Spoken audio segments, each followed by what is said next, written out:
Hello everyone, welcome back to my new video. आज हम लोग पढ़ेंगे क्लास 7 ज्योग्राफी का third chapter our changing earth. तो इसमें हम लोग ने एंडोजेनिक फोर्स तक हम लोग ने यहाँ तक जो है वो पढ़ लिया था। अब हम लोग एक्सोजेनिक फोर्स के बारे में पढ़ेंगे। तो एक्सोजेनिक फोर्स जो है वो होता क्या है, तो जो फोर्स जो है वो अर्थ के सतह पर लगता है, अर्थ के सरफेस पे लगता है, वो जो है वो एक्सोजेनिक फोर्स होता है। तो हम लोग ने इसका डिस्कशन जो है वो हम लोग ने इसके बारे में पढ़ लिया था पिछले वीडियो में भी। तो अब हम लोग इससे आगे चलते हैं और पढ़ते हैं एक्सोजेनिक फोर्स के टाइप्स सब के बारे में, एक्सोजेनिक फोर्स के बारे में पढ़ते हैं। तो इसमें हम लोग पहले मेजर लैंड फॉर्म के बारे में पढ़ेंगे। तो यहाँ पे जो लैंड का शेप जो है वो हर एक जगह डिफरेंट सब होते हैं। तो ये लैंड का शेप कैसे चेंज होता है इसके बारे में हम लोग पढ़ेंगे। तो ये जो है वो दो प्रोसेस से जो है वो चेंज होता है। एक होता है वेदरिंग और एक होता है इरोजिंग। ये दो प्रोसेस से जो है ये चेंज होते रहता है। तो वेदरिंग जो है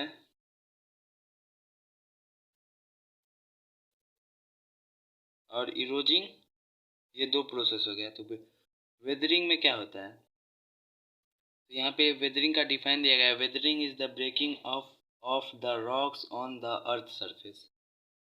तो हम लोग को कुछ समझ में आ रहा होगा, जो वेदरिंग जो है वो एक प्रोसेस है जिसमें जो है वो रॉक जो है वो ब्रेक डाउन होता है, वो टूटता है। रॉक जो है वो हम लोग का टूटता है और इसको हम लोग वेदरिंग बोलते हैं। तो वेदरिंग का काम क्या क्या हो गया, रॉक को जो है वो तोड़ना हो गया। अब आ गया इरोजिंग। इरोजिंग अब क्या करता है, वो टूटे हुए रॉक को जो है वो क्या, इरोजिंग का डिफाइन क्या हो गया, eroding is the wearing away of the landscape by different अगेन like water, wind and ice. ये हो गया इरोजिंग का डिफाइन।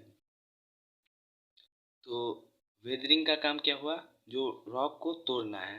तो वेदरिंग का काम वहीं ख़त्म हो जाता है, वो रॉक को जो है वो क्रैक करता है। तो वेदरिंग रॉक को कैसे क्रैक करता है, तो वेदरिंग के लिए जो है वो मेनली दो चीज़ कारण है। एक होता है टाइम पीरियड, एक होता है टेम्परेचर।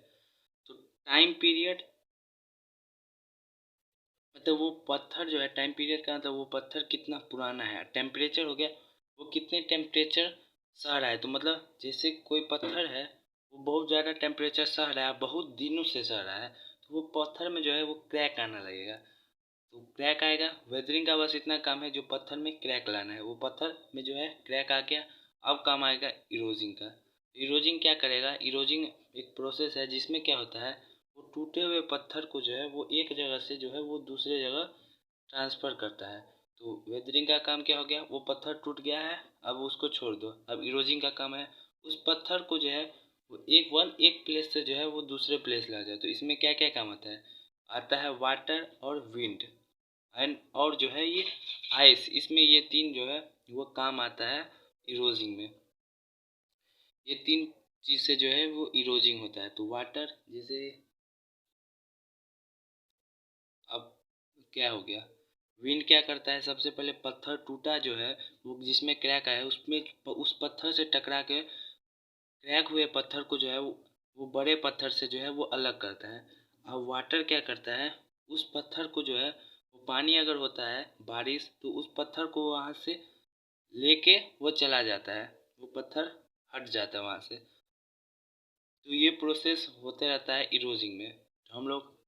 तो अब हम लोग ने मेजर लैंडफॉर्म के बारे में पढ़ लिया था, जिसमें दो आता है, एक वेदरिंग और एक इरोजिंग आता है। तो वेदरिंग में कौन सा चीज़ काम करता है, एक टाइम पीरियड और एक जो है वो टेम्परेचर। ये दो चीज़ से जो है वो वेदरिंग होता है।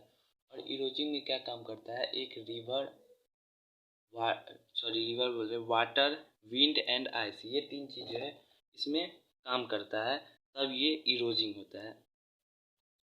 तो अब हम लोग वर्क ऑफ ए रिवर पढ़ेंगे। तो रिवर का क्या काम है इरोजिंग में, क्योंकि रिवर किससे बनता है, वाटर से बनता है। तो इसका क्या काम है जो है वो इरोजिंग में। तो यहाँ पे हम लोग देख रहे हैं एक पिक्चर है वाटरफॉल का। तो ये वाटरफॉल जो है वो कैसे बनता है, अभी हम लोग उसके बारे में पढ़ेंगे।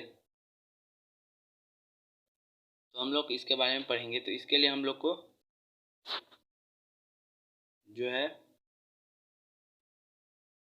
क्या चीज़, तो इसके बाद बारे में हम लोग वाटरफॉल के बारे में पढ़ेंगे। तो इसमें जो है वो हम लोग समझने का कोशिश करेंगे जो वाटरफॉल जो है वो कैसे बनता है। अभी तो इस पिक्चर में देख रहे हैं जो वाटरफॉल जो है वो आया पानी और यहाँ से वाटरफॉल स्टार्ट हो गया। तो ये वाटरफॉल बनता है कैसे है, ये शुरू से तो ऐसा ज़मीन जो है वो वाटरफॉल के रूप में जो है वो तो नहीं रहता होगा, जो यहाँ से मुड़ा तो नहीं होगा। तो ये वाटरफॉल बनता कैसे है तो इसके बारे में हम लोग अब देखेंगे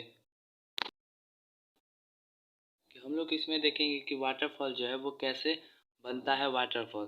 तो इसमें सबसे पहले हम लोग का ड्राइंग नंबर 1 देखेंगे। तो इसमें बता रहा है जो एक लैंड का टुकड़ा है, ये लैंड का जो है वो एक टुकड़ा है जिसमें लैंड जो है वो हार्ड रॉक और सॉफ्ट रॉक से जो है वो बनता है। तो हार्ड रॉक क्या हो गया और सॉफ्ट रॉक, जो रॉक हार्ड होगा उसको हम लोग हार्ड रॉक बोलेंगे और जो सॉफ्ट होगा उसको सॉफ्ट रॉक बोलेंगे। तो जिस ये लैंड का टुकड़ा हो गया जिस पे जो है वो रिवर फ्लो कर रही है।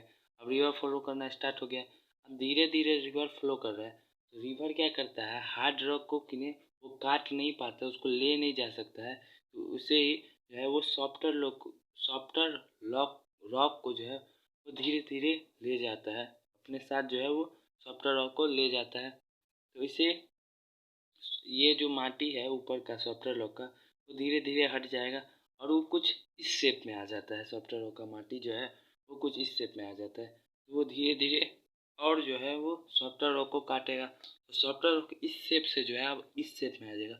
यहाँ पे सॉफ्टर रॉक कुछ बचा था, अब फिगर नंबर 3 में जो है वो सॉफ्टर रॉक पूरा ख़त्म हो गया। तो ये पार्ट जो है ये हो गया हार्ड रॉक का पार्ट। तो ये पार्ट जो है वो हार्ड रॉक का पार्ट है। तो ये पार्ट के नीचे में कोई सपोर्ट देने वाला नहीं है। तो ये हार्ड रॉक भी जो है वो धीरे धीरे कट के जो है वो गिर जाएगा। तो कुछ रॉक का शेप ऐसा हो जाएगा और शेप ऐसा हो जाएगा। तो अब प्रॉपर जो है वाटरफॉल बन गया। तो पहले ऐसा था, नदी सीधा फ्लो कर रहा है इसमें कुछ को है, फिर ऐसा बन गया। तो ये कुछ वाटरफॉल का कुछ रूप ले लिया, फिर धीरे धीरे जो है वो वाटरफॉल ऐसा बन गया। तो अभी जो है वो वाटरफॉल बन गया, लेकिन ये जो टूटेगा उसके बाद प्रॉपर वाटरफॉल जो है ये बन के तैयार हो गया। तो वाटरफॉल कुछ ऐसे बनता है। तो हम लोग ने इसमें जो है वाटरफॉल तक पढ़ा है। तो अब हम लोग आगे पढ़ेंगे नेक्स्ट वीडियो में। तब तक के लिए बाय।